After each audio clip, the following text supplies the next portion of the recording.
when we put students up for competitions, they win, or they come well placed. So I think it's important to have a inferiority complex about that everything is perfect in another country or in another place. And the Americans, they don't hide behind their modesty is not necessarily one of their things that we might characterize them for.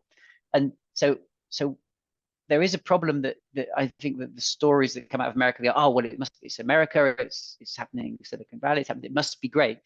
But actually, a lot of great stuff is happening elsewhere in the world, and we would have said the same thing for Europe as well. That sometimes it's this hegemony of the American model that sort of said, well, but actually, there's good ideas are happening everywhere else, and I actually think the situation in South Africa actually helps with some of that innovation. So whereas there might be sort of access to funding might be a bit more challenging, or access to some of the a big group of say